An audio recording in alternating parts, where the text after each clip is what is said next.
Imaginé dans les années 30 dans la culture américaine, le phénomène des majorettes devient très populaire après la Seconde Guerre mondiale.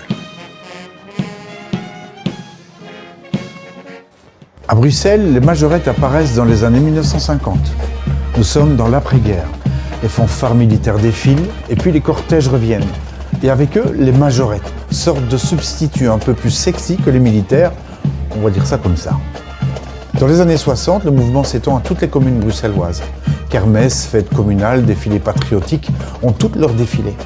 Les uniformes se ressemblent, les bâtons virevoltent, les chorégraphies se complexifient.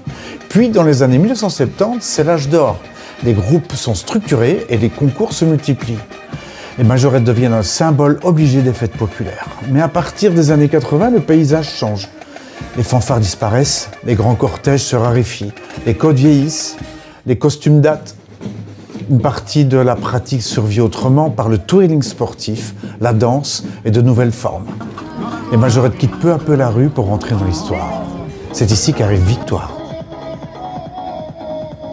Ça fait longtemps que vous faites ça au fond? J'avais 12 ans.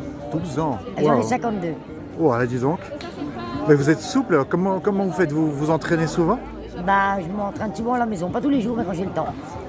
Ok, mais... Et alors, je fais des spectacles, on me demande pour des mariages, on me demande pour des communions, on me demande... c'est bien ça. Vous étiez majorette avant? Oui. Du bon temps des majorettes? Oui, j'ai fait 3 groupes en étant petite. J'ai fait les majorettes XL pendant 10 ans. C'était un grand groupe. Puis j'ai fait les majorettes de Watermal-Boisfort aussi.